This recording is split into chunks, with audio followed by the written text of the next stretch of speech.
Coucou mes chers amis, ici c'est Olga, votre maître en Feng Shui personnel. Aujourd'hui on continue notre challenge Feng Shui. Hier on a pris une pause parce qu'il y avait beaucoup de monde qui m'ont demandé d'attendre avant de lancer deuxième journée, deuxième challenge.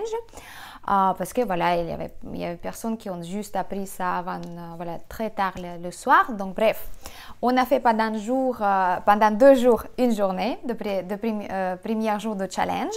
Et aujourd'hui, on va basculer sur le deuxième jour de challenge avec un autre devoir à faire de votre part, de ma part aussi, parce que je fais en même temps. Je check aussi tout ce que je vous propose de faire. Et en même temps, j'aimerais bien vous parler d'autre chose aussi, d'accord? J'ai reçu beaucoup de questions sur mon compte Instagram au sujet de la porte d'entrée. Ils sont très très intéressantes. Merci beaucoup pour le fait que vous êtes intéressés pour faire ce challenge, que vous checkez vraiment votre porte d'entrée. Ça, c'est très bien.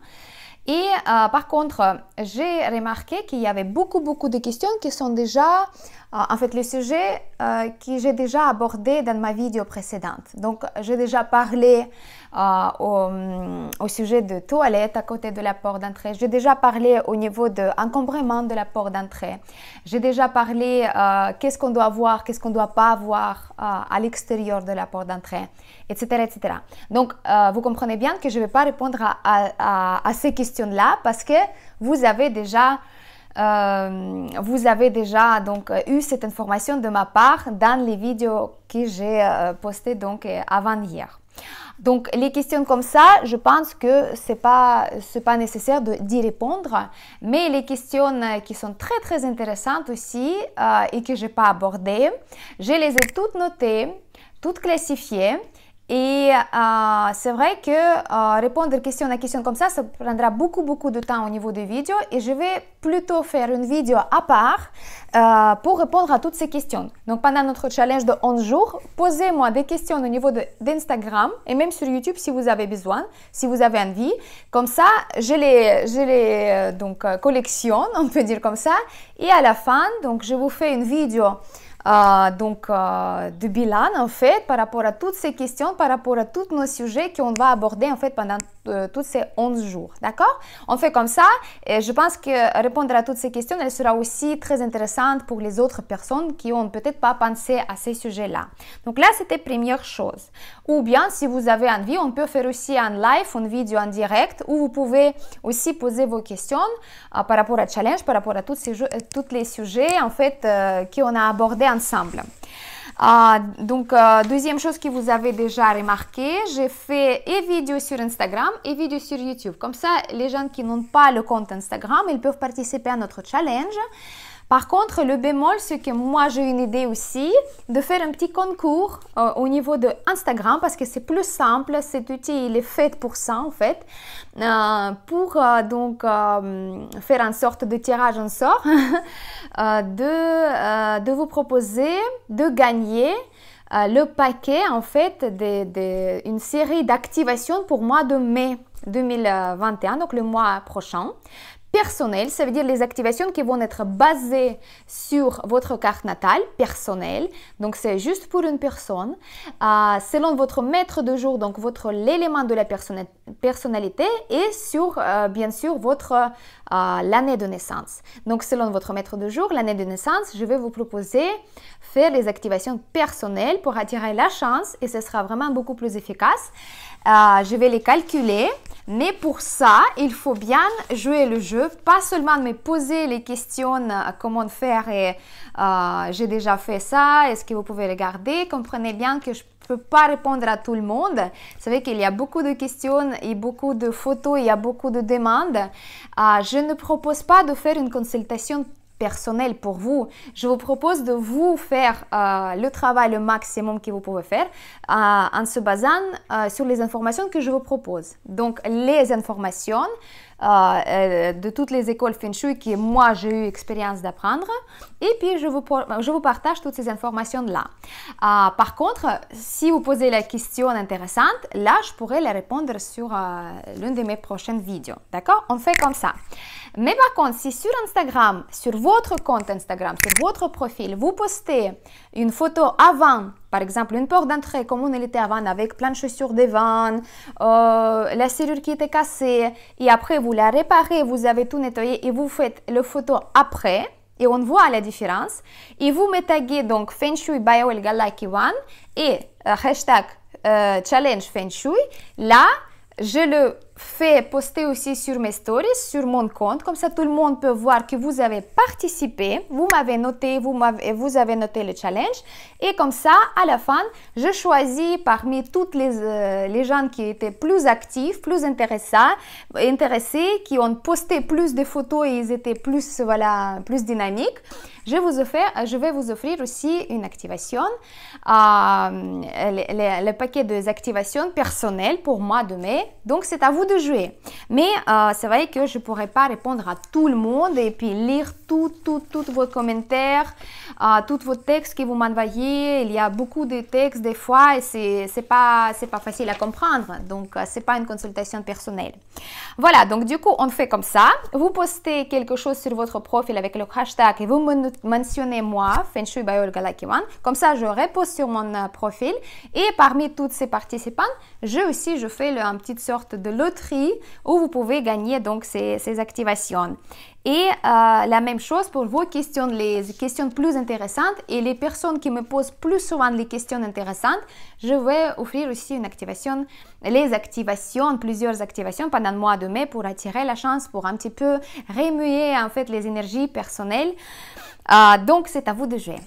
Et aujourd'hui, on va tout de suite passer à notre devoir d'aujourd'hui, à notre challenge d'aujourd'hui.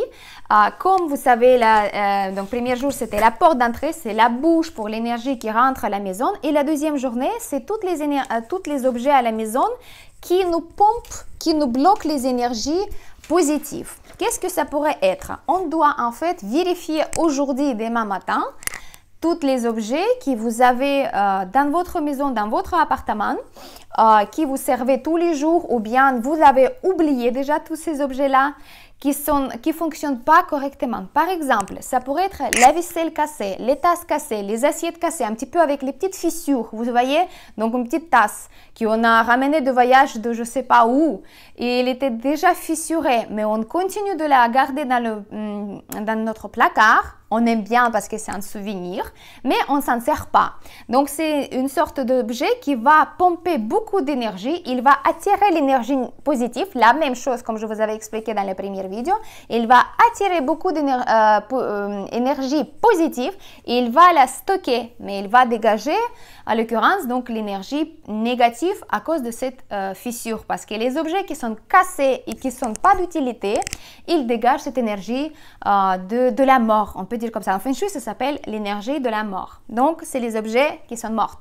Donc, on doit, donc déjà, vous devez regarder toute votre vaisselle, les casseroles, les tasses, les assiettes, les plateaux, les fourchettes, les couteaux, les choses comme ça. S'il y a quelque chose qui est cassé, s'il y a quelque chose qui est rouillé, s'il y a quelque chose la poignée de couteau qui est détachée et que vous la gardez dans le fond du tiroir et vous dites « Ah, un jour, je vais la réparer parce que j'aime bien, elle coupe bien. » Mais ça ne se passe pas et vous attendez et l'énergie s'accumule. D'accord? Donc, tout ça, vous checkez. Ça, c'est quelque chose qui est très important. Après, vous commencez vraiment par toutes les choses que vous servez tous les jours, comme les tasses, les assiettes, les couteaux. Vous regardez vos rideaux, s'il y a les petits trous dans les rideaux et vous la cachez avec un petit pot de fleurs pour ne pas le voir et vous ne le faites pas. C'est pareil, c'est une production d'énergie négative, d'accord? Les rideaux, les tasses, la vaisselle, les vêtements aussi qui manquent les boutons, il y a la fermeture éclair qui est un petit peu cassée, mais vous dites un jour je vais la réparer parce que j'aime bien cette veste. Donc vous la mettez à côté et vous mettez vraiment cette sac avec tous ces vêtements qui sont cassés, avec les trous que vous voulez coudre, avec les boutons que vous voulez mettre sur place, les chaussures aussi. Les lacets qui sont sales, qui sont déchirés, les semelles qui sont foutues, il faudra la bien ramener, je ne sais pas si chez Mr. Minute, où vous voulez, mais tous ces sacs-là avec vos vêtements, vous mettez à côté de la porte d'entrée en sachant que si jamais ça va rester encore 2 jours, vous allez cumuler encore plus d'énergie négative. Donc, vous êtes obligé de les ramener soit pour les réparer, pour la coudre, pour mettre les semelles, les talons, etc.